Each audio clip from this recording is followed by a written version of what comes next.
വഖഫ് ഭേദഗതി ബില്ലിന്മേലുള്ള ചർച്ചയ്ക്കിടെ പ്രതിപക്ഷ എംപിമാർ പ്രതിഷേധം രേഖപ്പെടുത്തി. ബിൽ ഫെഡറൽ സംവിധാനത്തിനെതിരെയാണെന്ന് കോൺഗ്രസ് എംപി കെ.സി. വേണുഗോപാൽ പറഞ്ഞു. This bill is a fundamental attack on constitution.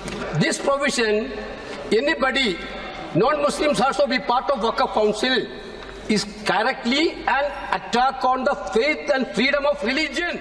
ആരാധനാലയങ്ങളും നിയമാനുസൃത സ്ഥാപനങ്ങളും തമ്മിൽ വ്യത്യാസമുണ്ടെന്ന് കേന്ദ്ര പഞ്ചായത്തി രാജ് മന്ത്രി ലാലൻ സിംഗ് ചർച്ചയിൽ പങ്കെടുത്തു പറഞ്ഞു. വഖഫ് ബോർഡുകളെ ചിലർ ആരാധനാലയങ്ങളുമായി താരതമ്യം ചെയ്യുകയാണ്. എന്നാൽ ഇത് പള്ളികളെ നിയന്ത്രിക്കാനുള്ള ശ്രമമല്ലെന്നും അദ്ദേഹം പറഞ്ഞു.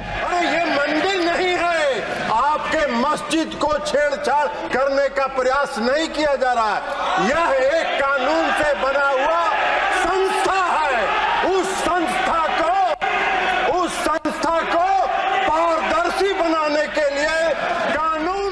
വഖഫ് ബോർഡുകൾ നിയമപ്രകാരം സ്ഥാപിതമായ സംവിധാനമാണ്. ഈ ഭേദഗതി സുതാര്യത കൊണ്ടുവരാൻ ലക്ഷ്യമിടുന്നതായും കേന്ദ്രമന്ത്രി കൂട്ടിച്ചേർത്തു. കേന്ദ്രമന്ത്രിയുടെ പരാമർശത്തെ തുടർന്ന് പ്രതിപക്ഷം പ്രതിഷേധവുമായി രംഗത്തെത്തി. ഈ ബില്ലിനെ കുറിച്ച് അറിഞ്ഞത് പാർലമെന്റിൽ നിന്നല്ലെന്നും മാധ്യമങ്ങളിൽ നിന്നാണ് എന്നത് സങ്കടകരമാണെന്നും സുപ്രിയ സുലെ പറഞ്ഞു. എന്നാൽ സുപ്രിയ സുലെയുടെ വാദത്തെ കേന്ദ്രമന്ത്രി കിരൺ റിജിജു തള്ളി. ബില്ലിന്റെ വിശദാംശങ്ങൾ പാർലമെന്റിൽ നേരത്തെ തന്നെ ലഭ്യമാക്കിയിരുന്നതായി അദ്ദേഹം പറഞ്ഞു. ബിൽ എല്ലാ എംപിമാർക്കും കൈമാറിയതായി സ്പീക്കർ ഓം ബിർളയും അറിയിച്ചു. എന്നാൽ പ്രതിപക്ഷ അംഗങ്ങൾ പ്രതിഷേധം തുടരുകയായിരുന്നു. News desk, Doordarshan.